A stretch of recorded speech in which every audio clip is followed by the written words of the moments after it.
ఈ విశ్లేషణకు స్వాగతం. ఒకప్పుడు మన ప్రశ్నలకు జవాబులిచ్చే ఒక సాధారణ చాట్బాట్లా మొదలైన చాట్జీపీటీ 2026 ప్రారంభం నాటికి ఎలా మారిపోయిందో తెలిస్తే మీరు నిజంగా ఆశ్చర్యపోతారు. ఇదిప్పుడు కేవలం ఒక యాప్ కాదు, అక్షరాలా ఒక డిజిటల్ ఎకోసిస్టమ్. మరి ఈ అద్భుతమైన మార్పు ఎలా జరిగిందో, దానికి సంబంధించిన పక్కా డేటాను ఈ ఎక్స్ప్లెయినర్లో మనం లోతుగా విశ్లేషిద్దాం. ఈ ప్రయాణాన్ని మనం ముఖ్యంగా 4 భాగాలుగా అర్థం చేసుకుందాం. ప్లాట్ఫామ్ యొక్క భారీ స్కేల్, దీని వెనుకున్న సరికొత్త బ్రెయిన్స్, అలాగే కొత్తగా పుట్టుకొచ్చిన కామర్స్ ఎకోసిస్టమ్, మరియు చివరగా ప్రస్తుతమున్న తీవ్రమైన పోటీ వాతావరణం. సరే, ఆలస్యం చేయకుండా మొదటి అంశం జనాభా అంటే ప్లాట్ఫామ్ యొక్క స్కేల్ గురించి మాట్లాడుకుందాం. 2026 నాటి రెవెన్యూ నంబర్సు చూస్తే నిజంగా మైండ్ బ్లాంక్ అవ్వాల్సిందే. 2026 ఫిబ్రవరి చివరి నాటికి ఓపెన్ఏఐ వార్షిక రాబడి ఏకంగా $25 బిలియన్ మార్కును క్రాస్ చేసింది. ఒకసారి ఆలోచించండి, మునుపటి రికార్డులన్నీ బద్దలైపోయాయి. కన్జ్యూమర్ సాఫ్ట్వేర్ చరిత్రలోనే ఇంత వేగవంతమైన వృద్ధిని మనం ఎప్పుడు చూసిండం?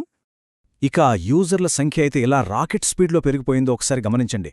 2023 జాన్వరిలో 100 మిలియన్ల మంత్లీ యాక్టివ్ యూజర్లుంటే, కట్ చేస్తే 2025 డిసెంబర్ నాటికి ఆ సంఖ్య 800 మిలియన్లకు పైగా వీక్లీ యాక్టివ్ యూజర్లకు చేరుకుంది.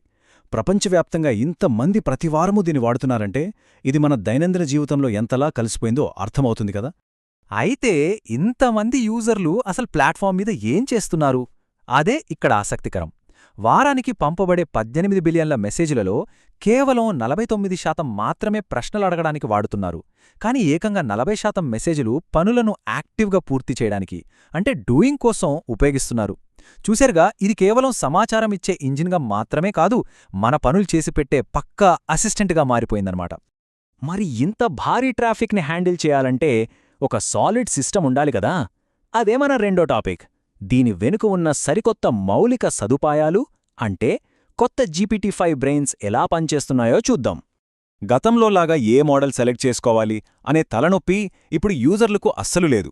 ఎందుకంటే సిస్టమ్ ఇప్పుడు ఆటో స్విచ్చింగ్ రౌటర్తో పనిచేస్తోంది. మనమిచ్చే కమాండ్ సింపుల్గా ఉంటే వెంటనే పనులు చేయడానికి GPT-5.3 ఇన్స్టాంట్ మోడల్కి, అదే కష్టమైన లెక్కలు, లాజికల్ పనులు ఉంటే లోతైన విశ్లేషణ చేసే GPT-5.4 థింకింగ్ మోడల్కి సిస్టమ్ దానంతటదే మారిపోతుంది. ఎంత స్మార్ట్గా ఉందో కదా. ఇక కొంచెం టెక్నికల్గా డీప్ డైవ్ చేసి చూస్తే ఈ మోడల్స్ యొక్క పవర్ ఏంటో అర్థమవుతుంది. ముఖ్యంగా పెయిడ్ టైర్స్లో ఏకంగా 4 లక్షల టోకెన్ల వరకు భారీ కాంటెక్స్ట్ విండోను యాక్సెస్ చేయొచ్చు. అంటే పెద్ద పెద్ద రీసెర్చ్ ప్రాజెక్టులు లేదా సంస్థలకు సంబంధించిన అత్యంత కీలకమైన మిషన్ క్రిటికల్ పనుల కోసం ఈ ప్రో మోడల్ ఎంత పవర్ఫుల్గా పనిచేస్తోందో ఇక్కడ మనం స్పష్టంగా అర్థం చేసుకోవచ్చు. ఇప్పుడు అసలు కథలోకొద్దాం. 3వ విభాగం, ఈ ప్లాట్ఫామ్లో పుట్టుకొచ్చిన సరికొత్త ఆర్థిక వ్యవస్థ. అంటే ఇన్స్టెంట్ చెక్అవుట్ లాంటి ఫీచర్లతో కామర్స్ రంగం ఎలా మారిపోయిందో తెలుసుకుందాం. మనం చాట్ చేస్తున్నప్పుడు యాప్ మారకుండానే నేరుగా వస్తువులు కొనేస్తే ఎలా ఉంటుంది? అద్భుతంగా ఉంటుంది కదా. సరిగ్గా దీన్ని నిజం చేయడానికే ఓపెన్ఏఐ మరియు పేమెంట్స్ దిగ్గజం స్ట్రైప్ కలిసి ఏజెంటిక్ కామర్స్ ప్రోటోకాల్, లేదా షార్ట్గా ఏసీపీ అనే ఒక ఓపెన్ స్టాండర్డ్ను తీసుకొచ్చాయి. ఇది ఏఐ ఏజెంట్లకు, వ్యాపారుల వెబ్సైట్లకు మధ్య ఒక బ్రిడ్జ్లాగా పనిచేస్తుందన్నమాట. ఈ ప్రోటోకాల్ ఎంత సింపుల్గా ఉంటుందంటే డెవలపర్లు కేవలం ఒక 4 రెస్ట్ ఏపీఐ ఎండ్ పాయింట్స్ను వాడి తమ వెబ్సైట్లలో ఈ చెక్అవుట్ సిస్టమ్ను యాడ్ చేయొచ్చు. క్రియేట్, అప్డేట్, కంప్లీట్, క్యాన్సల్, అంతే. ఇలా ఎటువంటి టెక్నికల్ ఇబ్బందులు లేకుండా చాలా వేగంగా వ్యాపారులు సరికొత్త సిస్టంలోకి ఎంటర్ అవ్వచ్చు. అయితే ఇలా ఏఐ ద్వారా కొనుగోలు చేస్తే నా క్రెడిట్ కార్డ్ డేటా సేఫ్గా ఉంటుందా అని మీకు డౌట్ రావచ్చు. అక్కడే స్ట్రైప్ ఒక మాస్టర్ స్ట్రోక్ వేసింది. అదే షేర్డ్ పేమెంట్ టోకెన్ సిస్టమ్. ఇదొక సింగిల్ యూజ్ టోకెన్ మాత్రమే. అంటే మీ అసలు క్రెడిట్ కార్డ్ వివరాలు ఏమాత్రం ఏఐకి కానీ, అటు ఆ వస్తువు అమ్మే వ్యాపారికి కానీ ఎప్పటికీ తెలియవు. సేఫ్టీ విషయంలో ఎలాంటి రాజీ లేదన్నమాట. ఇక వ్యాపారుల కోణంలో చూస్తే ఇది ఒక రియల్ గేమ్ చేంజర్ అని చెప్పాలి. ఎందుకంటే చాట్ జీపీటీ మరియు షాపిఫై కలిపి తీసుకునే మొత్తం రుసుము సుమారు 9.2% దగ్గరే ఉంటుంది. అదే మనం అమెజాన్ మార్కెట్ ప్లేస్ లాంటి ప్లాట్ఫామ్లను చూస్తే వాళ్లు ఏకంగా 25 నుండి 30% వరకు ఛార్జ్ చేస్తారు. ఈ భారీ తేడా చూస్తే చాలు, రిటైలర్లు ఈ కొత్త చెక్అవుట్ సిస్టమ్ వైపు ఎందుకు క్యూ కడుతున్నారో ఇట్టే అర్థమైపోతుంది. ఇక మన చివరి 4వ విభాగానికి వచ్చేశాం, భవిష్యత్తు మరియు పోటీ వాతావరణం. ఇదొక లాభదాయకమైన కొత్త రంగం కాబట్టి టెక్ దిగ్గజాల మధ్య వార్ షురూ అయింది. అది ఎలా ఉందో చూద్దాం. ప్రస్తుతం ఈ ఏజెంటిక్ కామర్స్ ప్రోటోకాల్స్ మధ్య పెద్ద యుద్ధమే నడుస్తోంది. ఒకవైపు ఓపెన్ ఏఐ మరియు స్ట్రైప్ తీసుకొచ్చిన ఏసీపీ కేవలం లావాదేవీల చెక్అవుట్ మీద మాత్రమే ఫోకస్ చేస్తోంది. దానికి గట్టి పోటీ ఇస్తూ మరోవైపు గూగుల్ మరియు షాపిఫై కలిసి యూనివర్సల్ కామర్స్ ప్రోటోకాల్ లేదా యూసీపీని రంగంలోకి దించాయి. వీళ్ళు ఏంటంటే కేవలం చెక్అవుట్ మాత్రమే కాదు, వస్తువుని వెతకడం దగ్గర్నుంచి దాన్ని రిటర్న్ చేసే వరకు పూర్తి కామర్స్ సైకిల్ను టార్గెట్ చేస్తున్నారు. ఇక్కడ వ్యాపారులు వేస్తున్న ఒక తెలివైన ఎత్తుగడను మనం గమనించాలి.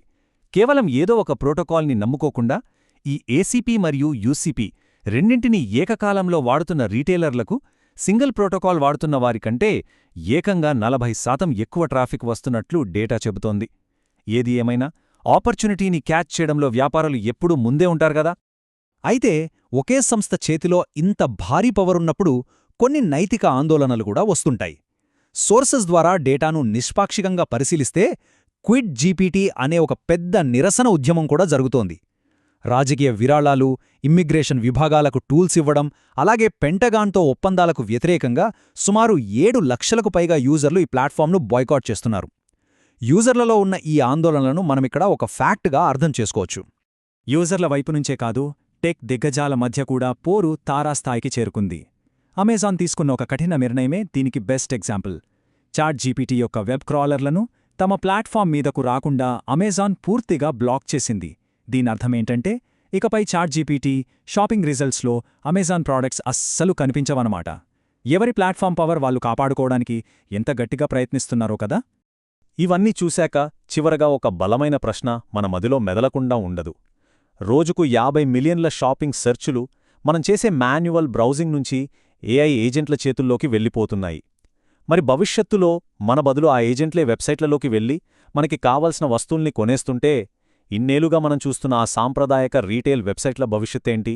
ఇంటర్నెట్లో షాపింగ్ చేసే విధానం ఇక శాశ్వతంగా మారిపోతోందా? ఖచ్చితంగా ఇది మనందర్నీ ఆలోచింపజేసే అంశం. మరి ఈ డేటా మరియు విశ్లేషణ మీకు ఎన్నో కొత్త విషయాలను తెలియజేసిందని ఆశిస్తున్నాను.